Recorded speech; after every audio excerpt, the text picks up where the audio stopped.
The story of Prophet Yusuf, peace be upon him, a tale of hardship, patience, and ultimate triumph.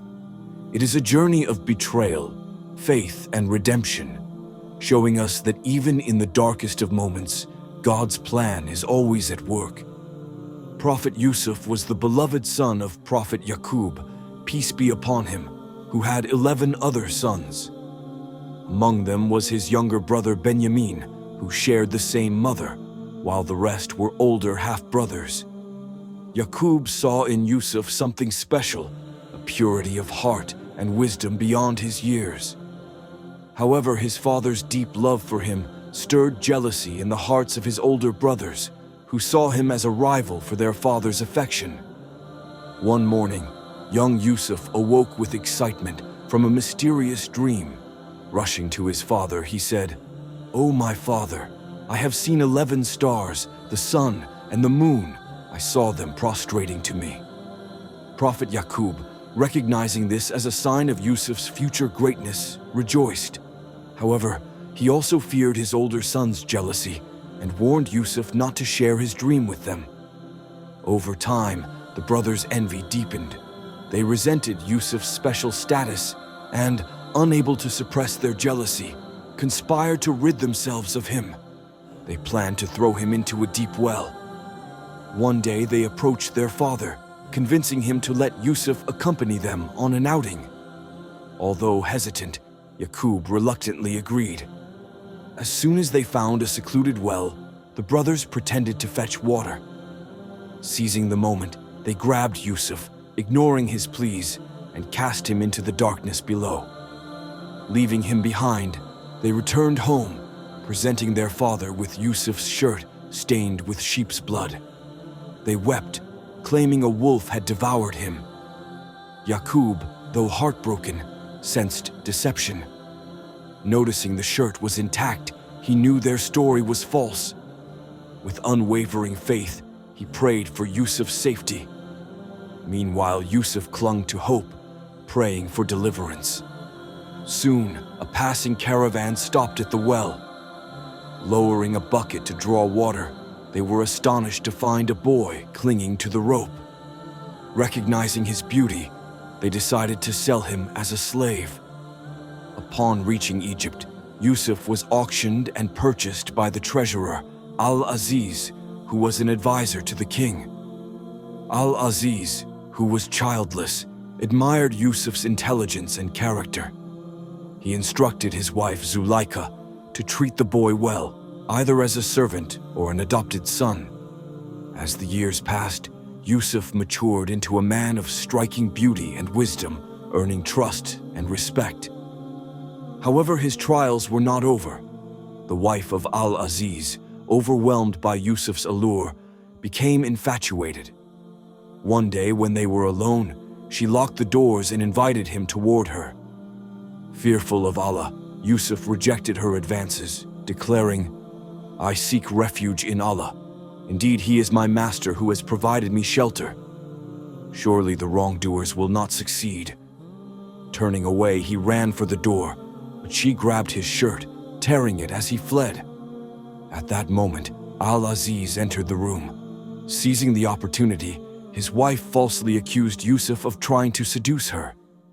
Shocked but steadfast in his innocence, Yusuf defended himself, stating it was she who pursued him. Conflicted, Al-Aziz sought guidance from a relative. "If his shirt is torn from the front," the relative advised, "then she speaks the truth, and he is guilty. But if it is torn from the back, then she is lying." Upon examination, the truth was revealed. Yusuf was innocent. Though Al-Aziz apologized, he urged Yusuf to keep the matter quiet.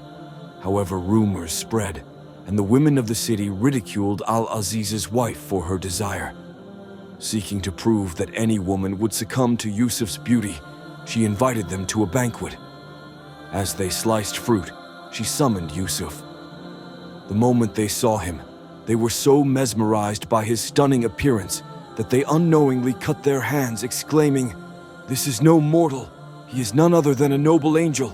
Zuleika, emboldened by their reaction, declared, This is the one for whom you blamed me. Indeed, I tried to seduce him, but he remained steadfast. If he does not do as I command, he will surely be imprisoned and humiliated." Yusuf, unwilling to compromise his faith, prayed to Allah, "O my Lord, prison is more beloved to me than what they invite me to. And if you do not avert their plot from me, I might incline toward them and be of the ignorant." That night, Zuleika convinced her husband that the only way to protect her honor and his reputation was to imprison Yusuf. Thus, Yusuf was cast into jail. While in prison, Yusuf was gifted with the ability to interpret dreams. Two of his fellow prisoners, drawn to his wisdom and piety, approached him, seeking explanations for their dreams. One dreamt of serving wine to the king, while the other saw himself carrying bread on his head, which birds were eating. Yusuf first called them to faith, then explained, "O my companions in prison, one of you will return to serve wine to his master, while the other will be crucified, and birds will eat from his head." Yusuf then asked the one he knew would be freed to mention him to the king. However, Satan caused the man to forget, and Yusuf remained in prison for several more years. One day the king of Egypt had a perplexing dream. 7 fat cows were eaten by 7 thin ones, and 7 green ears of grain were followed by 7 dry ones. He summoned his advisors to interpret it. The former prisoner suddenly remembered Yusuf and his remarkable gift. He informed the king, who immediately sent for Yusuf. When the messenger arrived, Yusuf, knowing this was part of God's plan, interpreted the dream. "You will experience 7 years of abundant harvest, followed by 7 years of severe famine, and then a year in which the people will receive rain and find relief." Amazed, the king ordered Yusuf to be brought before him. However, Yusuf refused to leave prison until his innocence was proven. The king summoned the women involved in Yusuf's case, and they admitted his integrity. Zuleika herself confessed, saying, "Now the truth is clear. It was I who tried to seduce him, and indeed, he is truthful." With his innocence established, Yusuf was released and presented before the king. Seeing his honesty and wisdom, the king appointed him as the keeper of the land's storehouses. Yusuf immediately took action, overseeing the collection and storage of grain during the 7 plentiful years to prepare for the coming famine. As the famine spread far and wide, it eventually reached Canaan, where Yusuf's father, Yaqub, and his family resided. Yaqub sent all of his sons, except their youngest, Binyamin, to Egypt to procure food. When they arrived, Yusuf immediately recognized them, but kept his identity hidden. He provided them with provisions and inquired about their family, learning that their father and younger brother remained in Canaan. He then instructed them to return with their younger brother, warning that they would receive no more provisions otherwise. As an incentive to return, he secretly placed their payment back into their supplies. Upon their return home, the brothers told their father, "O our father, our provisions have been denied to us. Send our brother with us, so that we may obtain more supplies, and we will surely protect him." Yaqub, still grieving Yusuf's loss, was hesitant to trust them. However, as their needs grew, he relented, making them swear an oath to safeguard Binyamin. When the brothers arrived in Egypt once more, Yusuf took Binyamin aside and whispered, "Indeed, I am your brother, so do not be distressed by what they have done." Yusuf then devised a plan. He placed the king's golden cup in Binyamin's sack.